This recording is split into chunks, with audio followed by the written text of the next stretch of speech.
Bonjour à tous et bienvenue au Salon Équipe Auto, c'est le dernier jour. D'ailleurs, on tenait à vous remercier pour le succès qui ne s'est pas démenti d'ailleurs de cette folle semaine de tout le monde, toute la grande famille de l'automobile. On a décidé de vous parler reconditionnement du véhicule d'occasion, smart repair, réparation, les unités de reconditionnement, comment on va équiper nos ateliers, les équipements du futur, les nouvelles connaissances aussi, c'est-à-dire les nouvelles formations qu'on peut proposer au personnel qui travaille justement. On accueille nos invités. Nicolas Vierlouvet, bonjour à vous. Bonjour. Vous êtes responsable formation et équipement connecté chez Weinmann, notamment. Tout à fait. On est avec Lionel Rodriguez, bonjour à vous. Bonjour. Directeur de la division automobile chez Omia. Alors vous êtes entre concurrents, cette fois-ci vous serez entre camarades. D'ailleurs il y avait un excellent esprit sur ce salon équipe auto. On va continuer dans cet esprit-là justement pour que vous puissiez échanger entre passionnés sur les dernières innovations. Benoît Meillet est avec nous, bonjour à vous. Oui, bonjour. Vous êtes directeur à LBS Group, LBS pour les bonnes solutions. Vous accompagnez les entreprises, les ateliers justement. Tout à fait. Pour choisir leur matériel, leur équipement, mais aussi savoir comment se former ou prospecter. Et nous sommes avec Bruno Bouygues. Bonjour à vous. Bonjour. Vous êtes PDG de GIS, dont la spécialité est de travailler sur Tout ce qui est les machines pour la carrosserie, la réparation des carrosseries ainsi que les chargeurs de batterie pour charger les batteries. Exactement, ce qui peut servir d'ailleurs. C'est une compétence qui va beaucoup servir dans pas longtemps. On attend aussi Bertrand Laribe qui va nous rejoindre, technico-commercial chez PMA Tools. On va parler notamment de réparation d'impact sur les pare-brises. On a presque l'ensemble du véhicule. En tout cas, on a une radiographie complète du véhicule. Si je vous parle de l'équipement des ateliers, si je vous parle des compétences qui sont nécessaires. Je vais commencer avec vous, Nicolas Vierlouvet. Vous êtes responsable formation et équipement connecté. Les équipements connectés sont peut-être les plus récents que vous utilisez, notamment chez Weinmann. Tout à fait. Alors aujourd'hui, effectivement, la connectivité, quelque chose d'important dans le métier qui se développe. C'est un métier qui doit évoluer et qui va vers ça. Maintenant, la connectivité doit aussi rester quelque chose de pragmatique, d'utile et surtout pas futile pour l'utilisateur. C'est déjà assez difficile pour lui d'appréhender ces nouveautés. Alors Weinmann n'est pas votre premier employeur, vous étiez où avant ? 19 ans dans la formation chez Renault et en poste responsable, mon dernier poste, responsable de la formation des carrossiers peintres pour le réseau Renault Group. Ce qui vous permet aussi d'avoir un certain recul sur la situation actuelle, les mutations en cours, des mutations auxquelles Omia est également confronté. Lionel Rodriguez, notamment pour les cabines de peinture, on est en pleine évolution. Tout à fait. Donc, pour revenir sur le sujet de la connectivité, Omia a connecté toutes ces cabines depuis un an. Donc on a plus de 100 cabines qui sont connectées aujourd'hui, qui remontent donc des informations sur notre serveur et qui sont accessibles par Omia et accessibles également par le client. Et le client peut voir donc ses taux d'occupation, ses consommations d'énergie en électricité, en gaz, par cycle. Il peut surveiller aussi les températures d'utilisation des opérateurs. Donc, autant de données, alors pas personnelles, des données professionnelles pour le coup très utiles et qui servent à quoi concrètement? Par exemple la température. La température, si vous voulez, c'est qu'en phase de pistonnage, un peintre doit en général peindre à 20 degrés si vous voulez. Mais le fait de l'utiliser par exemple à 22 degrés, 2 degrés de plus en pistonnage, ce sont 14% de consommation de gaz en plus. Donc vous voyez, aujourd'hui les produits permettent d'appliquer à 20 degrés, autant utiliser les équipements aux bonnes températures. Et surtout aujourd'hui avec les coûts des énergies. Parce que tous, autant que vous y êtes confrontés. Ça c'est important, Benoît Meillet, parce que vous qui travaillez justement dans l'accompagnement de ces entreprises, elles sont frappées de plein de fouet par la conjoncture actuelle. Tout à fait. Donc notre rôle, nous, c'est de faire de l'accompagnement au changement, c'est-à-dire leur donner les bonnes méthodes, quel que soit le type de poste qu'ils occupent, donc de la tôlerie, de la mécanique et de la peinture, forcément. Donc on essaye de gérer toute cette partie énergétique aujourd'hui qui devient de plus en plus un frein, entre guillemets, au développement des entreprises actuelles, qui se posent beaucoup de questions, quoi. Elles se posent des questions. Est-ce que vous vous en posez vous-même, Bruno Bouygues, pour GIS? Bien sûr. On a les mêmes soucis de connectivité dans le matériel de soudage que dans les cabines de peinture avec la remontée d'informations. On a une particularité supplémentaire, c'est qu'on mesure aussi tout ce qui se passe au niveau du soudage. Et en fait, on a de plus en plus de pression de la part des assureurs d'être capable de documenter finalement chaque action de soudage pour chaque métier. Qu'est-ce qu'ils cherchent à garder comme information, les assureurs? Ils veulent s'assurer. En fait, dans une voiture, vous avez sur les 20 dernières années une modification de la structure des aciers. Vous êtes Ouais. passé d'une dizaine à une centaine d'aciers. Comment s'assurer que les caractéristiques de soudage soient bonnes lors d'une réparation pour éviter en fait un désastre lors d'un deuxième choc? Et donc les assureurs veulent s'assurer que la traçabilité de toutes les opérations de soudage se passe bien.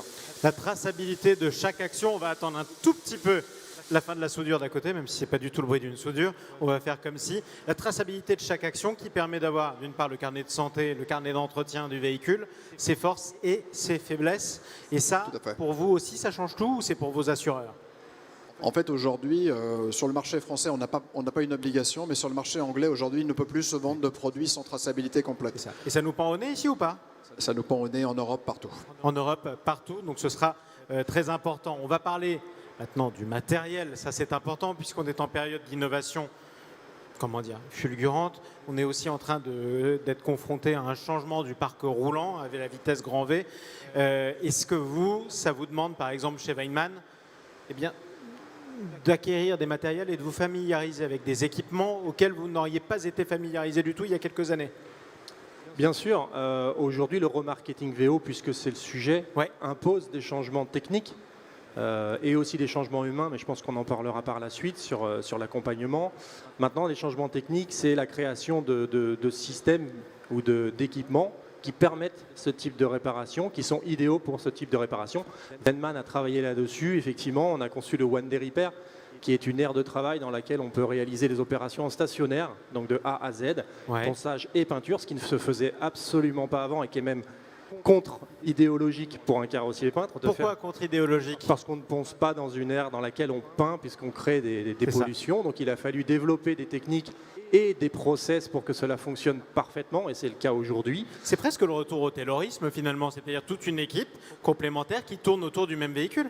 Alors, c'est plus une optimisation, en fait, une optimisation du travail pour avoir une performance, puisque le remarketing VO demande une performance qui Ouais. n'était pas particulièrement suivie ni demandée dans la carrosserie plus traditionnelle. Et donc, du coup, l'équipement s'adapte et permet surtout, parce qu'il ne faut pas oublier que ce métier est un métier artisanal, surtout Vous pas un êtes tous métier des artisans industriel. ici, autant que je sache. Absolument tous. Exact. Avec un grand A, la Voilà. noblesse de l'artisan. Exactement, tout à fait. Il faut surtout pas oublier cette notion. Et voilà, donc on a travaillé sur cette aire de travail, donc pour avoir enfin une aire de travail qui est conforme aux besoins. Une aire de travail aussi sur laquelle j'imagine vous travaillez chez Omia? Bien sûr, nous avons un équipement qui existe, la Twin Repair, double poste, donc une cellule de réparation rapide, multifonction. Donc on a la double, mais on a également la Full Repair qui est une cellule monoposte. Ce sont des équipements qui peuvent être traversants, c'est-à-dire qu'on rentre le véhicule, on le ressort dans l'autre sens, donc dans un sens unique, on va dire, de circulation. Mais je dirais aussi que les produits peinture ont évolué également. Il y a des procédés de séchage rapide, séchage infrarouge, séchage UV. On parle de quelques secondes pour sécher un après ou sécher une base avec. Et ça, c'est un gain de temps considérable. Considérable. Et ça c'est l'arrivée du véhicule d'occasion massivement qui a rendu ça nécessaire, qui a rendu cette innovation indispensable. L'infrarouge, ça fait une trentaine d'années que ça existe, Voilà. si vous voulez. Mais l'UVA, oui, c'est une technologie qui est apparue il y a de ça quelques années, mais qui est en plein boom, puisqu'on cherche à avoir de la rentabilité et de la productivité. Ça, on a toujours cherché, ceci dit. Oui, mais encore plus aujourd'hui. Bon. Donc c'est une course. Vous le constatez aussi. Tout à fait. Nous qui sommes sur le terrain, on constate effectivement ces effets de changement de produit par l'amélioration des processus de peinture, de mastic, de séchage, etc. Ouais. Donc, par contre, on s'aperçoit aussi que l'accompagnement, on va dire technique, n'a pas toujours été à la hauteur des produits. Je veux dire qu'on a sorti des produits nouveaux, mais on n'a pas forcément formé les gens, ou tout au moins on l'a fait qu'une petite formation, sans jamais revenir et réinculquer des fois de la méthode. Parce qu'on sait très bien que le changement d'habitude, c'est compliqué dans le temps. C'est-à-dire qu'on va le faire pendant que le formateur est là, et après on va repartir dans les mauvaises habitudes. Donc notre rôle, c'est de revenir, de remettre une piqûre de rappel. De reformer, de rappeler les bases aussi. Exactement.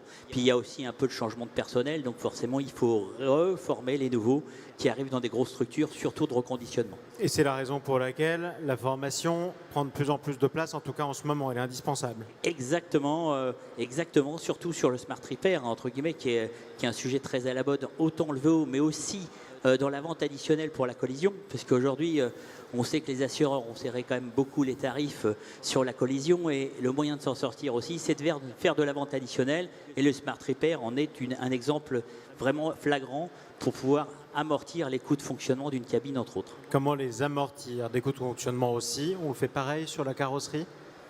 Oui, en fait, historiquement, GIS était positionné sur les aciers. Ouais. Donc là, comme je l'ai expliqué tout à l'heure, on a eu une démultiplication du nombre d'aciers qui a nécessité l'arrivée d'algorithmes, ce qu'on appelle vulgairement de l'intelligence artificielle dans les machines. Puis l'aluminium est arrivé, il a fallu développer des nouveaux outils. Maintenant, la fibre de carbone entre. Donc là, on va travailler des techniques à base d'induction. Puis il y a les plastiques. Et en fait, on se rend compte qu'entre acier, alu, carbone, plastique, eh bien, GIS doit développer un océan de machines, un océan de technologies, des logiciels supplémentaires. Et il y a un besoin de formation très important. Ça, c'est un besoin de formation. Si je vous écoute, il faut aussi de plus en plus de matériel différent, de compétences différentes. Ça veut dire que l'époque dans laquelle vous êtes, on est tous, demande des investissements de plus en plus lourds. Malheureusement, oui, dans la carrosserie, c'est le cas. Dans la carrosserie, on voit bien que les techniques de réparation coûtent de plus en plus cher. Ouais. Les matériaux utilisés pour pouvoir avoir des bonnes notes au crash test et consommer peu sont de plus en plus sophistiqués.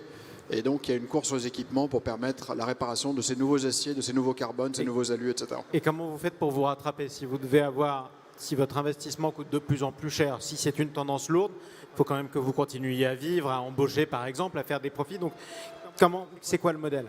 Alors, du côté du fabricant, pour aider les carrossiers, on a une relation de proximité avec les assureurs et on forme beaucoup les assureurs justement sur cette nouvelle technique pour qu'ils se rendent compte du coût et qu'ils puissent l'imputer dans leur système de calcul. C'est ça.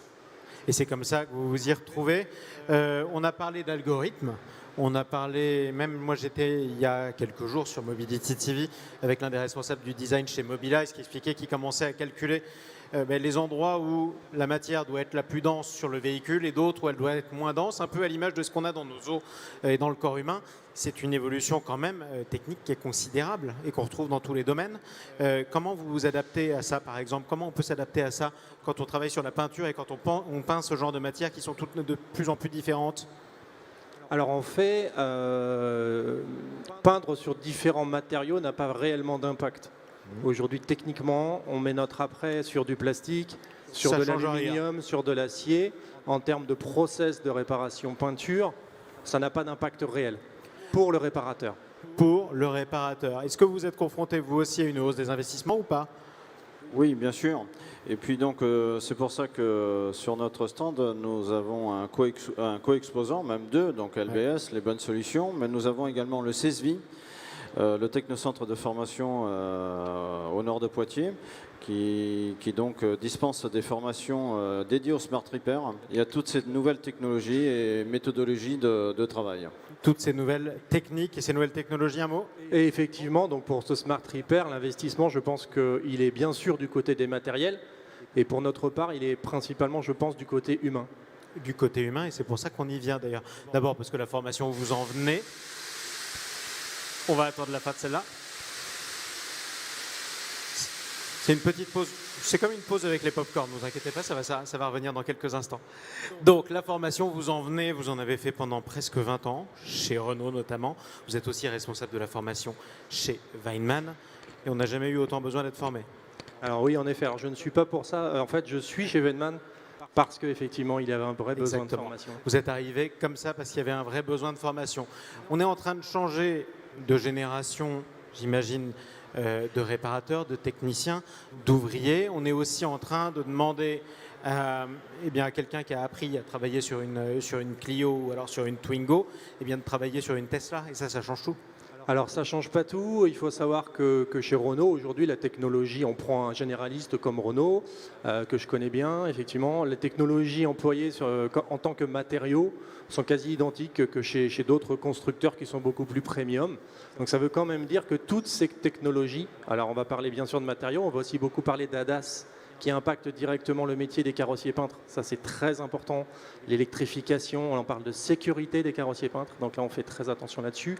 Il faut prendre en compte toutes ces évolutions qui sont allées très vite, que les constructeurs ont du mal à suivre, je peux vous le garantir, parce que c'est difficile d'implémenter dans un métier qu'on disait si artisanal, toutes ces nouvelles technologies, toutes ces nouvelles notions qu'il faut comprendre et connaître et maîtriser. On est face à une accélération ou pas de ces innovations? Ça fait quelques années que c'est en cours. Je ne pense pas que ce soit une accélération, c'est vraiment une montée en puissance qui va continuer dans ce sens, puisqu'on se dirige vers des véhicules autonomes, ce qui nous emmène avec beaucoup d'ADAS. Même sur des véhicules aujourd'hui low cost, on a des ADAS un petit peu partout. Mais la technologie, en fait, elle va suivre forcément, puisqu'on a l'envie de consommer moins avec des véhicules qui sont de plus en plus lourds pour différentes raisons. Et donc, on va chercher du matériau pour cela. C'est ça, faire mieux et plus, en tout cas, avec nos véhicules, et le faire surtout de manière plus écologique. Une course-poursuite dans laquelle vous êtes engagé également chez Omia, pour former votre personnel notamment? Tout à fait. Donc, nous, on est plus donc, aux constructeurs, fabricants de matériel. Donc, nous avons des équipes après-vente, justement, pour le bon suivi et le bon entretien, on va dire, des machines, des équipements, et le maintien des performances. C'est très important également. Donc, ça, on a un regard vif sur nos équipements. Et après, donc, on s'appuie sur des partenaires comme le CESVI, les bonnes solutions pour tout ce qui est méthodologie et méthode de travail également et utilisation des produits. On est aussi sur un renforcement du service, j'imagine, notamment aux clients, l'accompagnement des clients. Tout à fait. Nous sommes un service complémentaire aux équipementiers, quelle que soit la marque, pour apporter justement de l'organisation, de la formation, tout au moins de la détection aussi de formation, parce qu'on peut ne pas savoir la faire, mais conseiller les clients vers les bons organismes afin qu'ils aient l'ensemble des compétences nécessaires au périmètre qu'ils veulent effectuer en termes de réparation. Est-ce que vous voyez une manière différente d'accueillir les jeunes recrues aujourd'hui dans ces entreprises qu'il y a par exemple 20 ans dans le milieu? Alors, il y a 20 ans, on avait un peu moins. Un compagnon avait un peu plus de temps à accorder à un apprenti. Pourquoi on avait plus de temps avant alors? Parce qu'on était moins focalisé sur la productivité, les marges étaient relativement intéressantes et que les marges sont serrées, donc forcément, le productif doit produire aujourd'hui. Ouais. Donc forcément, former quelqu'un lorsqu'on a un objectif de productivité, ça n'aide pas. Donc forcément, ils ont du mal à confier et à prendre du temps pour les jeunes. C'est ça. Et c'est la raison pour laquelle vous intervenez? C'est ça, et en plus, le métier a un petit peu évolué dans la carrosserie entre-temps, c'est qu'à un moment donné, on demandait essentiellement à remplacer les pièces, donc que la politique a changé puisque le prix des pièces s'est envolé, donc on redemande à réparer, et là, toute la partie réparation est partie en retraite, et donc forcément, la transmission n'est plus là. Donc l'objectif, c'est de remplacer cette transmission par notre apport de formation et d'accompagnement. C'est ça, par de l'accompagnement, notamment dans la carrosserie. Dans la carrosserie, comme je vous l'ai dit tout à l'heure, les machines deviennent plus intelligentes. Et donc, Gis, on va devoir aborder des sujets qui sont compliqués parce que quel est le degré d'intelligence qu'on devra programmer dans les machines demain? Et quel est le degré d'intelligence qui devrait être passé aux collaborateurs par la formation? Et donc, trouver le bon équilibre, et ça revient à ce que vous disiez, trouver le bon équilibre pour le bon usage, c'est compliqué et c'est des réglages qui sont chez nous en ce moment en train d'être déterminés. Est-ce que ça veut dire que c'est encore plus difficile de former parfois ses collègues que de programmer son matériel ou de sélectionner son matériel? On ne sait pas forcément comment gérer sa transmission? Exactement. Vous confirmez? Oui, je confirme tout à fait. C'est justement ce qu'on disait tout à l'heure. Aujourd'hui, on est capable de faire des algorithmes, de faire des machines qui calculent tout, qui montrent tout. Mais je pense qu'il faut savoir montrer les justes choses pour les bonnes personnes aux bons endroits. C'est ça. Et là, tout est. Et comment on le sait justement? Comment on le fait? Le formateur que vous êtes, comment il sait que telle information doit être transmise en priorité, tel type de formation doit être donné à tel type de collaborateur et pas à l'autre forcément parce qu'il y a d'autres priorités? Alors là, c'est pas forcément le formateur qui doit faire cela. Et je prends ma casquette plutôt d'expert. Et c'est l'expert qui va définir ça. Et aujourd'hui, c'est un de mes rôles chez Weiman en tant que responsable des équipements connectés, de pouvoir comprendre et savoir quel est le besoin avant même de faire quelque chose. Ça, c'est très important. Donc, c'est de la stratégie, c'est même plus une politique de formation? Oui, du pragmatisme. Du pragmatisme, et on regarde en amont avant d'intervenir, avant d'organiser les équipes et d'organiser les groupes? Alors oui, ça on est plus sur l'accompagnement humain. Moi, je parlais vraiment des équipements connectés, ce qu'on disait, les machines en elles-mêmes, qu'est-ce qu'elles font? Et en fait, c'est ça qui est important, de savoir qu'est-ce qu'on veut afficher, de la performance, On veut afficher aujourd'hui les économies d'énergie, c'est un grand enjeu aujourd'hui pour les utilisateurs comme pour les patrons d'affaires. Ouais. Mais il faut savoir quelle information donner à qui et à quel endroit. Et ça, c'est des choses qui, du coup, notre expertise permet de faire. Il y a presque un paradoxe dans ce qu'on entend, c'est-à-dire qu'on est de plus en plus pressé. Vous le disiez, il y a une course-poursuite qui s'accélère et en même temps, on doit de plus en plus anticiper. Pareil chez Omia ?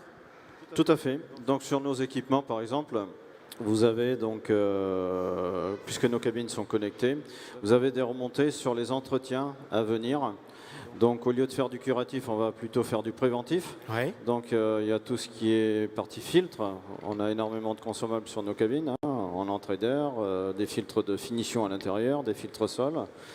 Donc le client est alerté sur son écran de machine, ou voire sur son smartphone ou sur la tablette, qu'il doit remplacer ses filtres d'ici peu de temps. Voilà. Il y a un petit délai de prévenance qui permet d'approvisionner les filtres en cas de besoin. Voilà.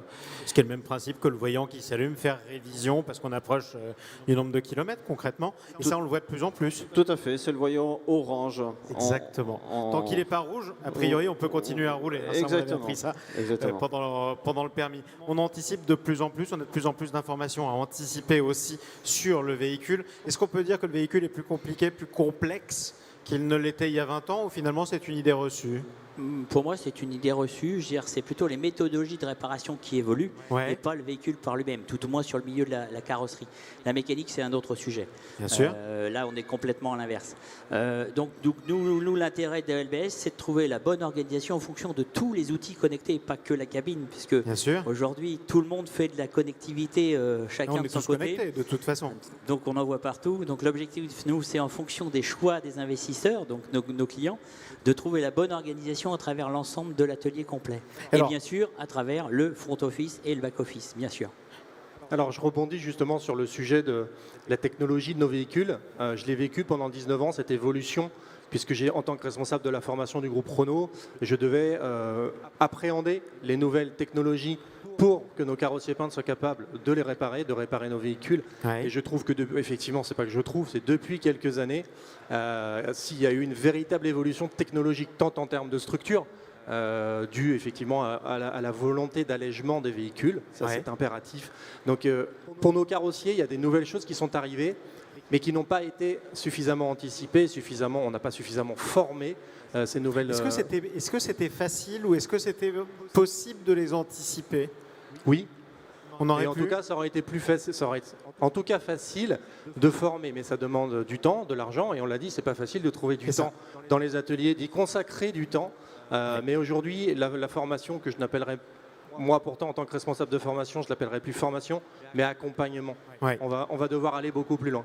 C'est pour ça que vous faites presque maintenant le même métier que M. Maillet de LBS, c'est-à-dire que vous êtes un accompagnant, mais sauf que vous êtes dans votre propre entreprise. Et c'est vrai que c'est quand même très important, ces modifications notamment.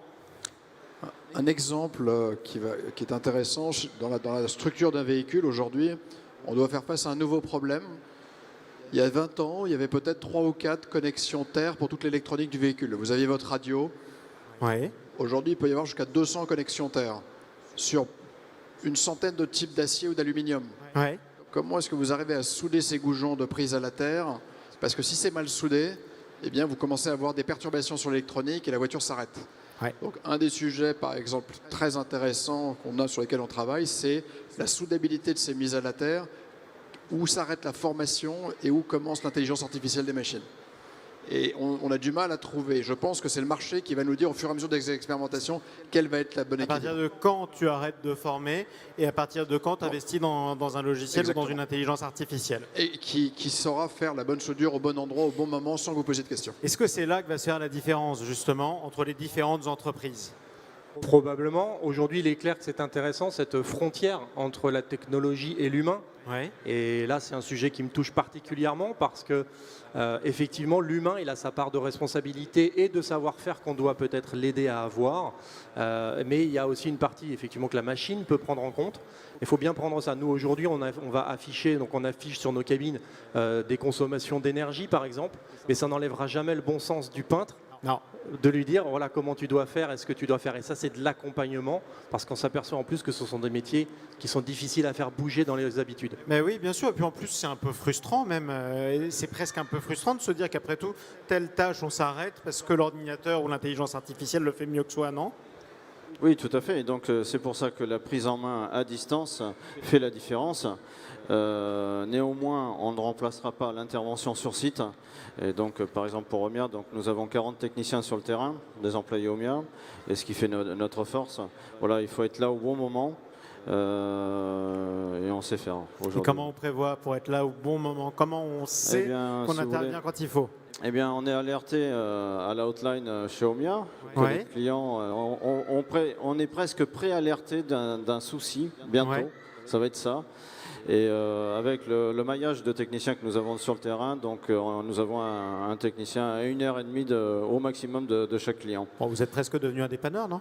Oui, c'est ça. Et nos véhicules sont même géolocalisés au niveau du SAV. Donc nous avons une visualisation également des pièces en stock dans les véhicules.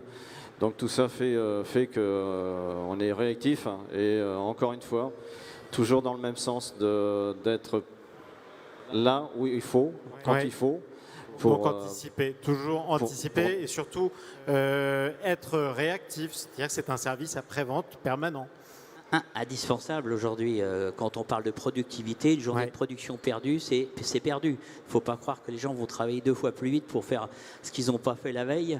Aujourd'hui, on ne demande pas forcément aux gens de courir, mais de travailler différemment pour être efficace. Ouais. Donc, pour être efficace, il faut être soutenu par de l'équipement et de la maintenance qui soit à la hauteur de la production attendue. Et connaître, est-ce qu'on a davantage de contact avec ses clients qu'on en avait avant? Chez GIS, par exemple. J'ai pas entendu la question. Est-ce qu'on a davantage de contacts ou des contacts plus soutenus avec ses clients qu'on en avait avant? Oui, on compte depuis le début du salon combien de carrossiers sont venus nous voir sur notre stand. Ouais. Et hier soir, il y avait 1087 carrossiers qui étaient passés sur notre stand. C'est ça. Donc un tiers du marché français. Chacun avec des petites questions techniques à nous poser sur un homme. J'aimerais revenir sur le SAV. Depuis tout à l'heure, on parle de la montée technique des produits. Ouais. Cette montée technique nécessite un degré de SAV supérieur. Et pour pas que les prix s'envolent, il faut que les logiciels, l'organisation de ces équipes SAV soient de plus en plus efficaces. Et pour ça, c'est sûr que l'intelligence embarquée, l'intelligence artificielle aide. GIS, on a 5 millions de machines en Europe. Ouais. Donc imaginez le service après-vente. C'est assez compliqué. Ça fait combien de personnes qui travaillent sur le service après-vente? On a à peu près une centaine de personnes. Une centaine? On sait combien d'appels, par exemple, chaque jour? Alors, vous avez commencé à me donner les chiffres, je vais vous demander tous. On a des petites, des moyennes et des grandes machines. Oui, voilà. Sur les grandes machines, ça doit représenter à peu près 10% de ces 5 millions. Et on a aujourd'hui, dans toute l'Europe, 2 à 3 000 appels jour. C'est ça. Considérable quand même. Chez Omia? Donc, chez Omia, quelques données. Donc, je vous disais tout à l'heure qu'il y avait 40 techniciens sur le terrain, régionalisés. Nous avons aujourd'hui plus de 4600 machines entretenues en France par nos équipes. Sur 80% ce sont donc sur le secteur automobile et les 20 autres sont des clients industriels. Ouais. Voilà. Donc, ce qui fait donc, que le service après-vente, dans sa globalité, c'est 50 personnes, c'est un quart de la société aujourd'hui. On est 200 personnes, 50 au service après-vente. Et les personnes, surtout, un service après-vente, lui aussi qu'il faut former, parce que les réponses qu'il doit apporter aux clients sont peut-être de plus en plus diverses, de plus en plus complexes aussi.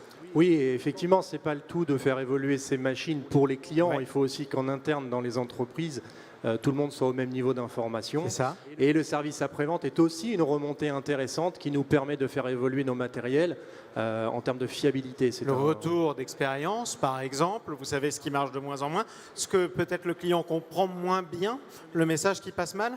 Oui, aussi, tout à fait. En fait, c'est une personne qui est avec le client. Au service après-vente, ils se déplacent, ils vont sur place, ils ont la machine et ils ont le client en face qui peut leur faire des remontées, effectivement, techniques ou évolutives. Et ça, ce qui est important, c'est que chez Weimann, on veut garder cet esprit de pouvoir évoluer très vite, très fort, si besoin. Et adapter son organisation. Oui, exactement. En permanence. Et ses matériels. Ça veut dire quoi? Ça veut dire que l'organigramme d'une entreprise, par exemple, il n'est jamais figé, il dure jamais très longtemps. Le nombre d'équipes, les équipes, la constitution des équipes aussi? Non, c'est que chez Weyman, on n'est pas très nombreux et aujourd'hui, tout le monde est l'expert de tout le monde. C'est-à-dire qu'on est capable aujourd'hui de prendre la part de quelqu'un si besoin, si on est sur site, si on est à un endroit, tout le monde peut tout faire. Et donc ça, c'est la subsidiarité finalement. Celui qui est le mieux placé au meilleur moment intervient parce que c'est son rôle. Et exactement, et c'est aussi quelque chose qui m'a beaucoup plu chez Weyman et qui m'a fait quitter Renault. Oui, c'est sûr. Sauf que ça demande comment dire, une pluricompétence. Je ne sais pas si le terme est valable, mais ça demande une complémentarité considérable pour les équipes. Complètement. Aujourd'hui, on parlait aussi d'assistance, mais dans l'assistance, il y a aussi l'utilisation du matériel. Il n'y a pas forcément que les pannes. Hein. On a beaucoup, nous, de remontées, nous, d'utilisateurs qui ne savent même pas, entre guillemets, utiliser le matériel. Parce que pourquoi? Il y a des changements d'équipe aussi dans les structures de carrosserie, puisqu'il y a beaucoup de mouvements ces derniers temps. Donc forcément, il n'y a pas que la panne, il y a aussi ne pas avoir formé les nouveaux qui arrivent. Donc forcément, c'est une perpétuelle, entre guillemets, formation déjà d'une part. Et après, c'est vrai qu'on demande de plus en plus de polyvalence, parce qu'on a affaire à des petites entreprises où on ne peut pas se permettre, si une personne n'est pas là, de ne pas produire. Donc on est obligé d'être dans plein de domaines et de former les gens en multitâches. Et surtout, on ne se repose jamais. En tout cas, on ne laisse jamais son téléphone éteint. Ça, c'est la compétence indispensable, quel que soit le domaine dans lequel on travaille. J'aimerais vous remercier tous les quatre pour cet éclairage, pour nous avoir présenté aussi l'évolution de toutes ces professions. Nicolas Vierlouvet, responsable formation équipement connecté chez Weyman. Merci à vous, Lionel Rodriguez, directeur division automobile chez Omia. Nous étions avec Benoît Maillet, directeur de LBS Group, et Bruno Bouygues, PDG de GIS. Bonne fin d'équipe auto à vous tous, parce que cette semaine était quand même absolument fabuleuse. Et d'ailleurs, l'époque est fabuleuse aussi pour les professionnels. Merci à vous. Merci.